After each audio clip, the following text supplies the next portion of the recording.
거룩하신 주님의 이름으로 여러분께 말씀을 드립니다. 오늘은 억울하다라는 표현으로 좀 시작해 보겠습니다. 억울하다. 무슨 의미인지 다 아시죠?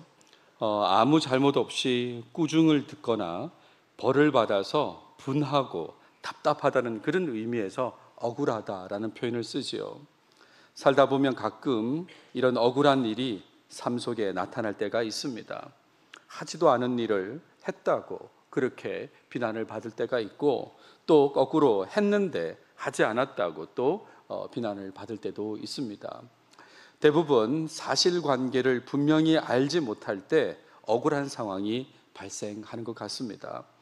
억울한 상황을 만드는 사람은 상대에 대해 부정적인 감정을 가지고 있을 때가 많아요. 그러니까 이 억울한 상황을 만드는 거죠. 그래서 사실관계를 알고 싶어 하지 않거나 알아도 모르는 척 숨기려고 합니다.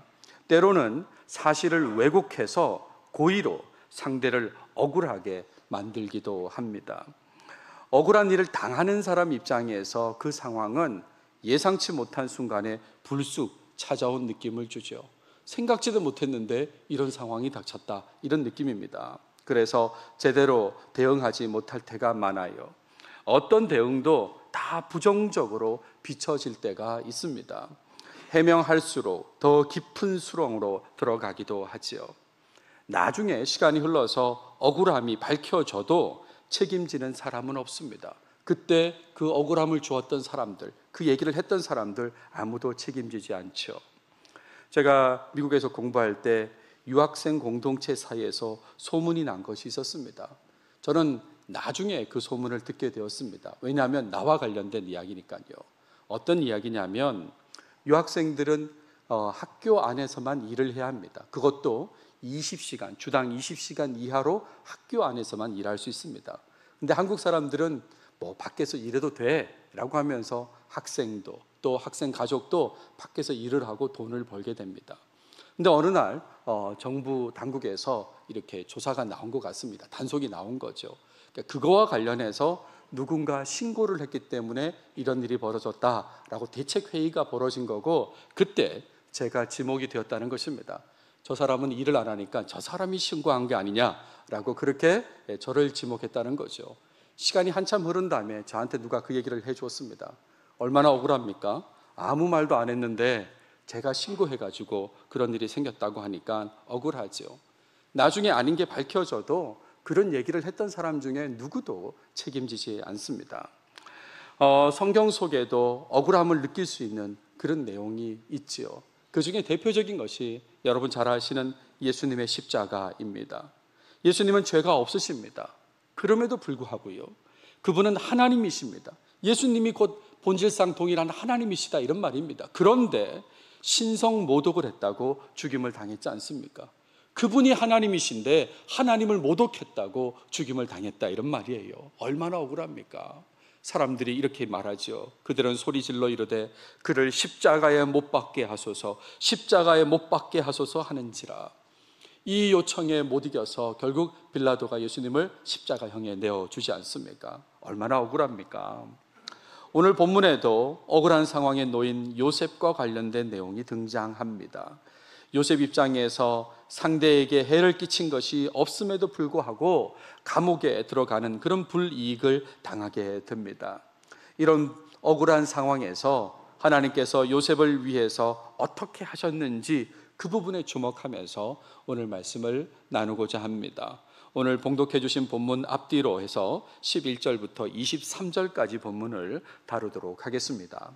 본문을 보시면 오늘 본문은 요셉이 보디발의 집에 종으로 팔렸지만 보디발의 신뢰를 얻어서 가정 총무가 되었을 때 그때 발생한 이야기다라고 하겠습니다. 보디발의 아내와 관련된 이야기인데 이미 요셉은 그녀의 유혹을 단호하게 거절한 적이 있습니다. 주인 보디발을 의식해서, 그리고 하나님을 의식해서 그 여인의 유혹을 거절했다, 이런 말입니다. 자, 그런 상황에서 오늘 본문의 사건이 이어지는데 일단 11절은 사건의 배경을 보여줍니다. 요셉의 단호한 거절이 계속되고 있는 그런 배경인 것이죠.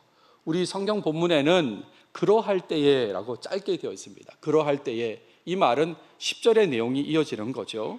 여인이 날마다 요셉에게 청하였으나 요셉이 듣지 아니하여 동침하지 아니할 뿐더러 함께 있지도 아니하니라. 그러할 때에, 이 상황이 계속 이어질 때에 이런 말입니다. 그럴 때 요셉이 일을 하기 위해서 집에 들어갔습니다.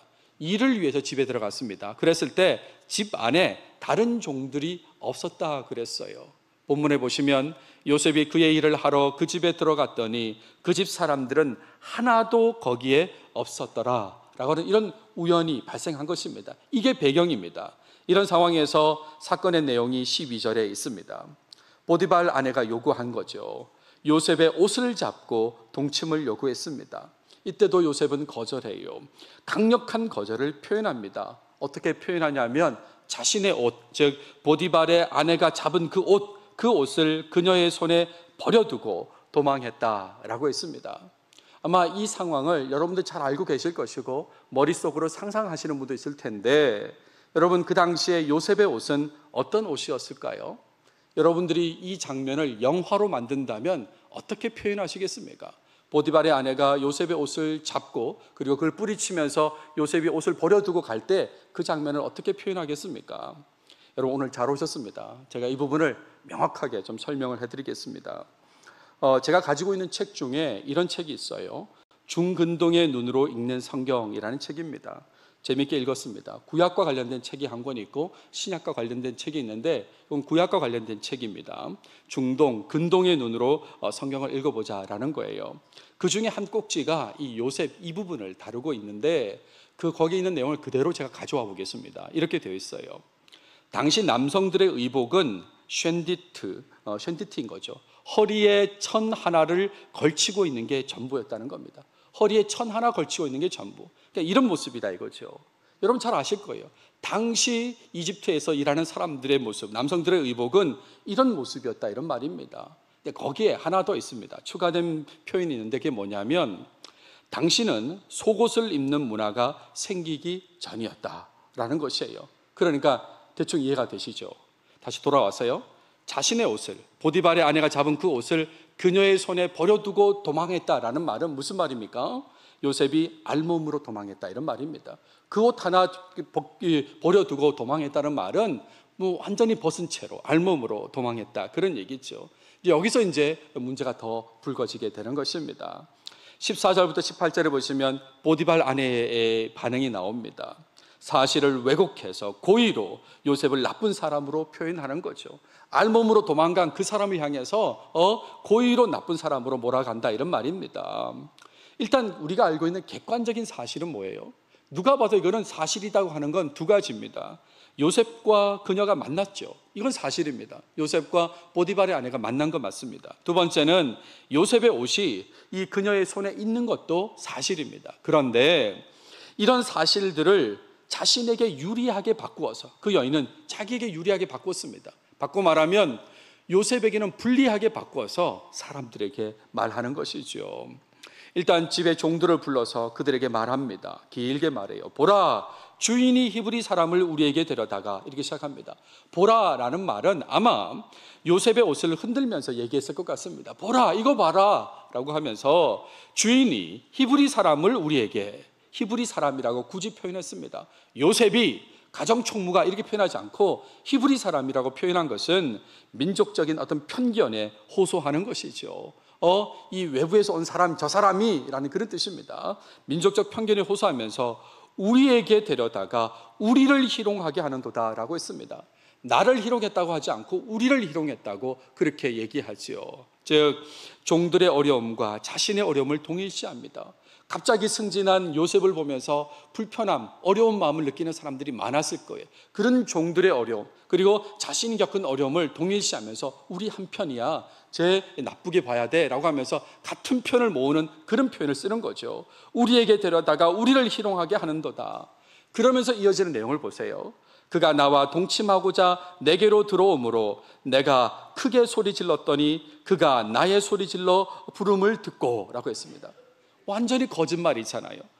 요셉은 그냥 일을 하러 집에 들어간 것입니다. 그곳에 다른 종들이 있는지 없는지도 모르고 들어간 것입니다. 그런데 그가 나와 동침하고자 내게로 들어왔다고 거짓말하고요. 또 자기가 소리 질렀다고도 또 거짓말을 하는 것입니다. 거기에다가 그의 옷을 내게 버려두고 도망하여 나갔느니라. 이 마지막 문장은 언뜻 보면 사실인 것 같습니다. 그런데 그렇지 않습니다. 이것도 거짓말을 포함하는 것이죠. 요셉이 마치 먼저 한 것처럼 느끼게 만드는 것입니다. 요셉이 나쁜 짓 하러 들어와서 옷을 벗었다가 그 옷을 두고 나간 것처럼 그렇게 표현하고 있는 것입니다. 그렇지 않죠. 자신이 요셉의 옷을 먼저 붙잡았지 않습니까? 그런 내용은 없는 거예요. 마치 요셉이 나쁜 짓 하러 와서 옷을 벗었다가 두고 간 것처럼 그렇게 표현하고 있다, 이런 말이에요. 뿐만 아닙니다. 남편 보디발에게도 말합니다. 일단 요셉의 옷을 계속 가지고 있습니다. 보관하고 있는 거예요. 남편이 돌아오기를 기다렸다가 남편에게 말합니다. 비슷한 내용입니다. 당신이 우리에게로 데려온 히브리 종이 나를 희롱하려고 내게로 들어왔으므로 내가 소리질러 불렀더니 그가 그의 옷을 내게 버려두고 밖으로 도망하여 나갔나이다 라고 그렇게 얘기하죠. 차이가 있다면 종들에게 하듯이 선동하지는 않습니다. 이거 보라 그러면서 흔들면서 이런 모습은 없지만 거의 똑같은 내용으로 거짓말을 하면서 모함을 하는 것이죠. 이 얘기를 들은 보디발의 반응이 19절 20절에 나옵니다. 아내의 말을 듣고 크게 분노했다라고 그랬습니다. 그래서 요셉을 잡아서 옥에 가두게 했어요. 여기서 말하는 옥이라고 하는 것은 왕의 죄수를 가두는 곳이었다 그랬습니다. 아마 보디발이 친위대장, 이집트 왕 파라오의 친위대장이니까 이런 감옥을 쓸 수 있었던 것 같아요. 왕의 죄수를 가두는 곳에 요셉을 가두어 버렸습니다. 근데 이 장면에서 저 개인적으로 질문이 발생합니다. 어떤 질문이 발생하냐면 왜 죽이지 않았을까라는 그런 질문이에요. 왜 죽이지 않았을까? 아니, 상대가 종이 아니더라도 내 아내에게 나쁜 짓을 하려고 했다는 것을 알게 되면 여러분 어떻게 하십니까? 어떻게 하시냐고요? 만약에 제 아내한테 누가 그런 나쁜 짓을 하려고 했다는 걸 내가 듣게 됐잖아요. 제가 그냥 감옥에만 보낼 것 같습니까? 개인적으로 어떤 응징을 하지 않을까? 그런 생각을 하는데 왜 보디발은 죽이지 않았을까? 종인데 왜 죽이지 않았을까? 이 부분을 한참을 생각하다가 제 나름대로 생각은 이런 겁니다. 이 보디발은 아내의 말을 100% 신뢰하지 않았구나 라는 생각을 하는 거죠. 그 전에 이미 요셉이 하는 모습을 봤지 않습니까? 그러니까 아내의 말을 100% 신뢰하지 않으니까 요셉을 그냥 죽이지 않고 감옥에 보냈다라고 할 수 있는 거죠. 근데 요셉 입장에서 생각하면 요셉 입장에서는 여전히 무거운 형벌이에요. 그렇지 않습니까? 죽임을 피했지만 그러나 무거운 형벌입니다. 그리고 가슴 터지는 억울함이죠. 근데 우리는 이 장면에서 이걸 생각해야 됩니다. 이것 또한 하나님의 은혜이고 하나님의 섭리였던 것이죠. 요셉이 죽지 않고 감옥에 있어서 살아있다는 것, 그것은 하나님께서 은혜를 베푸신 것입니다. 하나님의 섭리다 이런 말이죠. 그것을 통해서 요셉의 다음 행보가 이어지지 않습니까? 자, 그리고 나서 20절 하반절부터 23절까지는 반전의 내용이 나옵니다. 이 반전의 시작 멘트가 우리 성경에는 이렇게 되어 있어요. 요셉이 옥에 갇혔으나, 옥에 갇혔습니다. 하지만 그러나 이런 말이죠. 옥에 갇혔으나 어쨌다는 겁니까?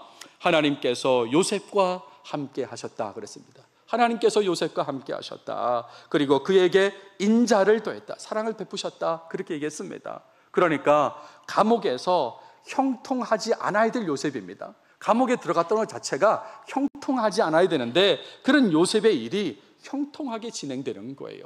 하나님께서 함께 하셔가지고 인자를 더하시니까, 그러니까 감옥에서 요셉의 일이 형통했습니다. 그래요. 그래서 감옥 안에서 총무일을 또 하게 되는 것이에요. 간수장에게 은혜를 받게 하심에 라는 표현이 나오죠. 감옥의 재반 사무를 요셉이 담당한 것입니다. 마치 요셉이 무슨 죄를 지어 들어간 게 아니라 취직된 것처럼 그렇게 느껴지지 않습니까? 간수장은 그의 손에 맡긴 것을 무엇이든지 살펴보지 아니하였으니 라고 했어요. 맡긴 건 아예 확인도 하지 않고 그냥 다 믿고 그렇게 진행했다 이런 말입니다. 그러면서 오늘 본문에 보시면 이 반전의 상황을 정리하는 표현을 또 한 번 더 하고 있는데 이렇게 정리합니다. 이는 여호와께서 요셉과 함께 하심이라. 여호와께서 그를 범사에 형통하게 하셨더라. 하나님께서 요셉과 함께 하셔가지고 형통케 하셨기 때문에 이런 일이 벌어졌다, 그 얘기를 하는 거죠.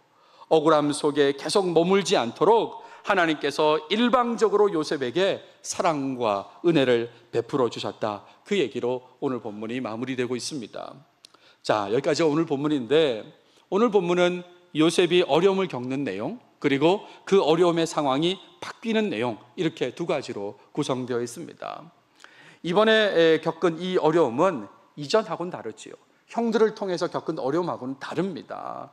형들을 통해 겪게 된 어려움에 대해서는 요셉 자신도 잘못이 있다는 것을 알았을 것이에요. 무슨 말이냐면 형들의 마음을, 미움을 받을 만한 그 잘못된 모습을 자기도 보였잖아요. 본인도 알고 있거든요. 고자질하고 그리고 꿈에 대해서 얘기하고 하는 거, 이 부분에 대해서 나도 잘못했구나, 이런 부분이 좀 생길 수 있다, 이런 말입니다. 하지만 이번에는 잘못을 생각할 수 없잖아요. 요셉이 무슨 잘못을 했을까요? 그러니까 이번 어려움은 경우가 다르다, 이런 말입니다. 감옥에 들어갔을 때에 요셉은 이런 생각을 했을 거예요. 내가 뭘 잘못했기에 보디발 아내의 거짓말 때문에 나 여기 와 있네 라고 계속해서 그 생각을 했을지 모르겠습니다. 아무도 제대로 사실을 확인하려고 하지 않은 그런 상황, 양쪽의 얘기를 들어보지 않는 상황, 사실 확인하지 않는 상황에서 억울함이 물밀듯 밀려왔을 거다, 이런 말입니다. 특히나 이집트 왕의 죄수를 가두는 감옥, 그 엄청난 감옥에 있는 자신의 처지를 보면서 더욱 억울했을지도 모르겠습니다. 그런데 여러분, 성경의 내용은 여기가 끝이 아니죠. 여기가 끝이 아닙니다. 하나님께서는 요셉을 다 지켜보고 계셨고 또다시 그와 함께 하심을 드러내셨습니다. 원래 자리로 돌아가진 않았지만 하나님께서 함께 하셔서 형통케 하셔가지고 원래 자리, 가정총무의 자리로 돌아가진 않았지만 신뢰받는 역할을 감당하는 그런 사람이 되게 하신 것이죠. 가정총무가 아니라 감옥에서의 총무 역할을 하는 그런 모습으로 바뀌게 하셨다, 이런 말입니다. 누구도 생각지 못한 일이 펼쳐졌다, 이런 말이죠. 보디발도 생각 못했고요, 보디발의 아내도, 보디발 집의 종들도 누구도 생각하지 못한 일이고 요셉 자신도 생각하지 못한 일이, 이 반전의 일이 펼쳐졌다, 이런 말입니다. 그리고 이런 상황은 또 다른 상황으로 가기 위한 하나님의 크신 섭리 속에서 펼쳐진 것이란 거, 여러분도 다 알고 계시지 않습니까? 요셉이 감옥에 갔기 때문에, 그리고 그 다음 상황으로 이 총리까지 이어지지 않습니까? 요셉의 인생을 요셉 자신보다 더 잘 아시는 하나님, 그 하나님께서 요셉과 함께 하셔서 인도하신 결과다, 이런 말입니다. 요셉보다 요셉을 더 잘 아시는 분이 하나님이세요. 더 멀리 알고 계시지 않습니까? 그분께서 인도하신 결과다, 이런 말입니다. 하나님의 큰 그림은 계속 펼쳐지고 있고 요셉은 그저 놀랄 수밖에 없는 것이죠. 억울함을 지나서 하나님의 사랑에 감격하며 살게 되는 것입니다. 아니 어떻게 이런 일이 순간 억울함이 좀 있긴 했지만 그래도 하나님이 또 함께 하셔서 은혜를 베푸시니까 아니 어떻게 이런 일이 하면서 감격하면서 보내는 모습이 요셉의 모습이다, 이런 거죠. 이런 내용으로 오늘 적용적으로 말씀드리고 싶은 것은, 여러분 삶 속에 억울한 일이 발생해도 하나님께서 다 지켜보고 계심을 믿으시고 하나님의 역사를 기대하며 살아가시길 바랍니다. 하나님 다 알고 계십니다. 다 지켜보고 계시니까 그 하나님을 믿으시고 하나님의 은혜를 기대하며 살아야 된다, 이런 말이에요. 내가 어떤 부분에 있어서 억울한지 하나님께서는 다 알고 계십니다. 뭐가 억울한지 다 알고 계시기 때문에 억울할수록 하나님께로 더 나아가야 된다, 이런 말이에요. 하나님께만 소망이 있기 때문에 그런 것입니다. 요셉 이야기를 통해서 알 수 있는 것 중에 하나는 하나님께서는 먼저 움직이신다는 거예요. 하나님은 먼저 움직이시는 분이에요. 요셉이 어려운 상황, 그 모함에 빠져서 감옥으로 갔을 때 하나님께서는 먼저 요셉과 함께 하셨음을 보여주셨습니다. 요셉이 옥에 갇혔으나 여호와께서 요셉과 함께 하시고 그에게 인자를 더하사, 그랬잖아요. 옥에 갇혔지만 하나님이 함께 하셨다는 거예요. 인자를 더하셨습니다. 요셉이 억울함에 더 빠지기 전에 하나님이 함께 하셔서 형통케 해주신 거다, 이런 말입니다. 하나님의 함께 하심이 늦었다면, 나중에 한참 시간이 지나서 하나님이 함께 하셨다면 어떻게 됐을까요? 요셉은 충분히 억울함을 묵상하고 또 묵상하면서 괴로워하다가 폐인이 되었을지도 모르겠습니다. 자신의 인생을 비관하고 상대를 욕하고 점점 좋지 않는 모습을 드러냈을 것이에요. 그런 요셉을 너무나 잘 아시기 때문에, 요셉보다 요셉을 더 잘 아시잖아요, 하나님께서. 그러시기 때문에 하나님께서는 감옥에 들어간 요셉과 함께 하시고, 바로 함께 하시고 사랑을 베풀어 주셨다, 이런 말이죠. 혹시 여러분 가운데 이런 생각을 하시는 분이 있는지 모르겠습니다. 요셉이 억울함을 경험하기 전에 함께 하셔서 보호해 주시면 안 되는가?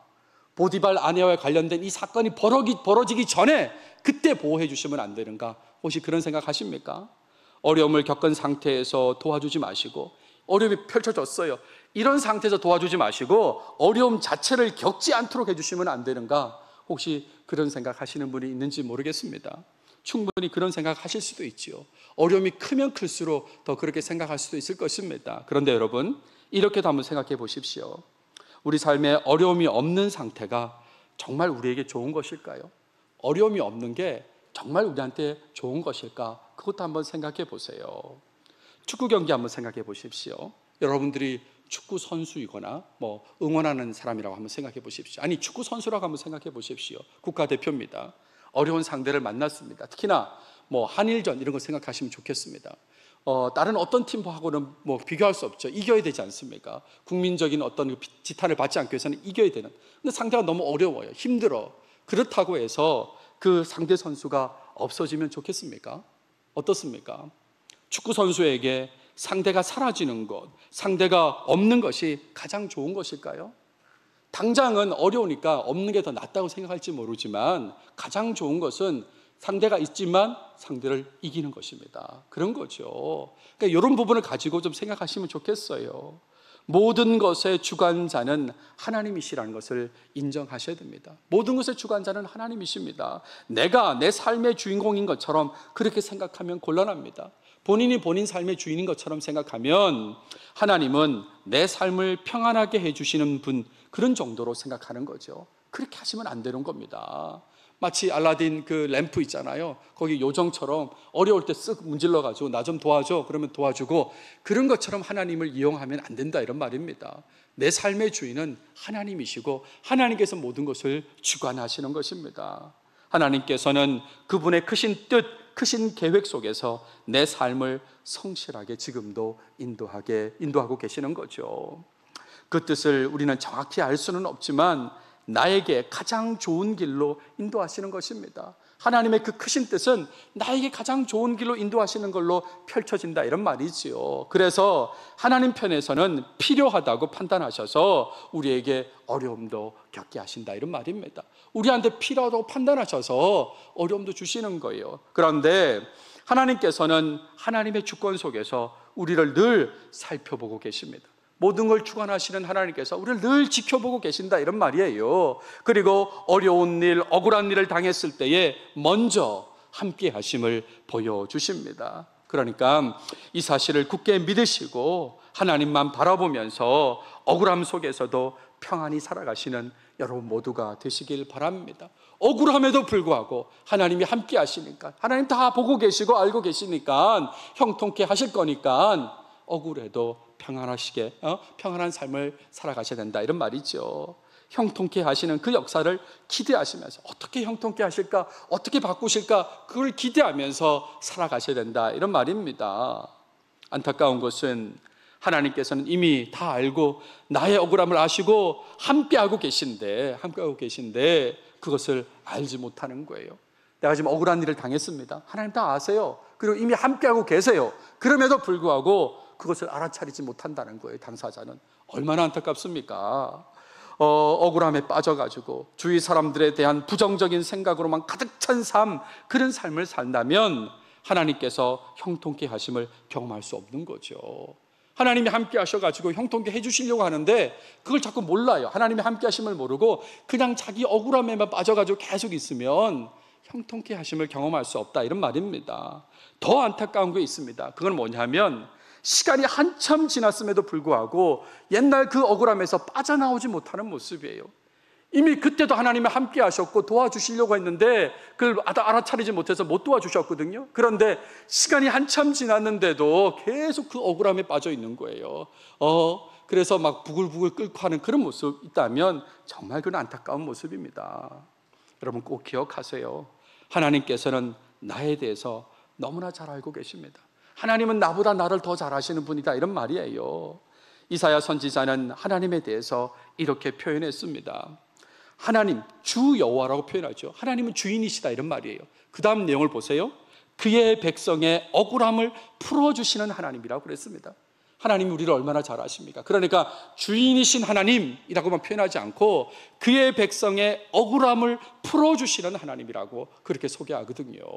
그러니까요, 이런 하나님을 믿고 의지해야 되는 것입니다. 하나님의 시간과 방법 속에서 놀랍게 억울함을 풀어주실 것을 기대하며 살아야 되는 것이죠. 가정총무로 다시 복귀가 안 될 수 있어요. 그런데 더 나은 방향으로 형통케 하시는 그 모습을 보여주신다, 이런 말입니다.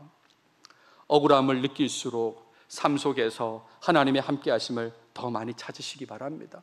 억울할수록 하나님을 더 많이 찾으시길 바라요. 바꿔 얘기하면 하나님께로 더 가까이 나아가시기 바랍니다. 억울한 일이 생겼구나. 그러면 하나님을 찾으시라, 이런 말이에요. 하나님께로 더 가까이 나가고 그럴 때에 하나님의 함께 하심을 발견할 것입니다. 그리고 내가 생각지 못한 그 방법으로 형통케 하심을 경험하게 될 것이에요. 참 하나님 놀라우십니다. 이렇게 해결하시는군요. 이게 참 생각지도 못했는데 이렇게 바꿔주시는군요 라고 그렇게 고백하는 순간이 온다, 이런 말이죠. 여러분, 설교 들으시면서 어떤 생각하십니까? 저 말씀은 나한테 주신 말씀이다, 혹시 그런 분 계세요? 저는 제가 제 설교를 준비하면서도 이건 나한테 주신 말씀이다, 나한테 주신 말씀이다.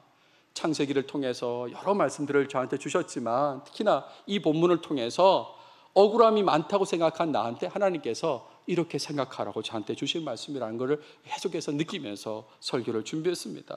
이것도 억울하고 저것도 억울하고, 하나님 정말 그건 억울합니다, 진짜 그건 억울합니다 라고 했던 적이 많았는데 하나님께서 그런 나한테 이런 말씀을 주셨다, 이런 말이죠. 오래된 영화입니다. 조셉 킹 오브 드림즈라는 영화가 있습니다. 오래된 만화 영화입니다. 이집트 왕자에 이어서 이집트 왕자 2라고 그렇게 소개된 영화인데 요셉 이야기입니다. 근데 이 이야기에 삽입된 영화 음악이 있습니다. 데이비드 캠벨의 You Know Better Than I라는 그런 노래입니다. 당신, 하나님께서는 나보다 나를 더 잘 아십니다 라는 그런 제목의 노래입니다. 그 제목 그대로 가사 속에 나와요. You know better than I. 하나님, 당신은 나보다 나를 더 잘 아십니다. You know the way. 당신만, 하나님만이 그 길을 아십니다, 이렇게 얘기했죠. 그런 다음에 I've let go the need to know why 라고 했어요. 이 억울함이 왜 벌어졌는지 그 이유를 알기 위한 그 필요를 나는 버렸습니다 라는 거예요. 이제 알려고 하지 않겠습니다. 그렇게 가사를 적어놨어요. 그러면서 왜냐하면 you know better than I. 하나님이 나보다 나를 더 잘 아시기 때문에. 그러니까 그전에는 억울함에 대해서 이거 왜 벌어진 거야? 그 이유를 알려고 계속 그랬는데 이제 그렇게 알고 싶지 않다는 거죠. 그런 필요를 느끼지 않는다고요. 다 버렸다고 얘기했어요. 왜냐하면 하나님이 다 알고 계시니까. 우리말 가사는 이렇게 번역했어요. 내 주는 다 아시죠. 나의 길을, 내 삶을 다 맡깁니다. 내 길 더 잘 아시니. 그러니까 이 억울함의 이유를 알려고 하는 그 필요를 다 버렸다고 하는 그거를 내 삶을 다 맡깁니다라고 그렇게 번역한 것입니다. 연결되시죠? 그죠? 하나님이 다 알고 계시니까 하나님께 맡기면 된다, 그런 얘기입니다. 말씀을 마무리하겠습니다. 여러분, 정말 억울하다고 판단되실 때, 이건 진짜 억울하다 그럴 때에 하나님을 더욱 바라보라는 사인으로 여기시면 좋겠습니다. 왜 이런 환경이 생겼을까? 하나님을 더 바라보라고 하는 사인으로 여기시라, 이런 말입니다. 그래서 하나님을 바라보면서 하나님의 함께 하심을 경험할 때에 삶 속에 펼쳐지는 놀라우신 하나님의 역사를 보게 될 것입니다. 하나님 바라보니까 하나님께서 함께 하셔서 형통케 하셔서 생각지도 못한 놀라운 일들을 펼치시는 것, 그걸 경험하게 될 것입니다. 부디 그런 것들을 많이 경험하시기 바랍니다. 지난 한 주 동안 저는 개인적으로 조금 힘든 시간을 보냈습니다. 이미 알고 있는 분들도 계시겠지만 저는 제가 살고 있는 집이 강제 경매에 들어갔다는 법원 통지를 받게 되었습니다. 이걸 보면서 이게 무슨 상황이야? 내가 무슨 잘못을 했을까? 집주인이 돈을 못 갚아가지고 벌어진 일인데 갑자기 지금 우리 집이 강제 경매가 된다네? 그럼 나는 어떻게 해야 되나?를 생각하게 되는 거죠. 그때 하나님께서 이런 말씀을 주시는 겁니다. 하나님의 사랑을 더 기대하라고. 하나님의 함께 하심, 그리고 하나님의 형통케 하심을 바라보면서 하나님의 사랑을 더 기대하라고 저한테 주시는 말씀이다 라고 그렇게 여깁니다. 억울하고 어려울수록 나보다 나를 더 잘하시는 하나님, 그 하나님만 믿고 살아가는 여러분 모두가 다 되시길 바랍니다. 그러면 함께 하실 것이고 형통케 하실 것입니다. 하나님의 함께 하심, 하나님의 형통케 하심을 모두가 다 경험하시길 바랍니다. 기도하겠습니다. 하나님 감사합니다. 오늘도 우리에게 창세기를 통해서 말씀해 주셔서 감사합니다. 특별히 요셉이 억울한 일을 당해서 감옥에 들어간 그 내용을 보았습니다. 하지만 그 속에도 하나님께서는 함께 하셨고 요셉을 형통케 하신 것을 보았습니다. 이런 하나님의 형통케 하심을 우리도 경험케 도와주시옵소서. 그저 억울함, 어려운 일에 빠져가지고 헤어나오지 못하고 오히려 세상을 원망하며 사는 그런 모습 없게 하시고, 하나님을 바라보면서 하나님께서 함께 하시고 형통케 하시고 은혜 베푸심을 경험하는 우리 모든 교인들이 꼭 되게 해 주시옵소서. 이 모든 말씀 예수님의 이름으로 기도드렸습니다. 아멘.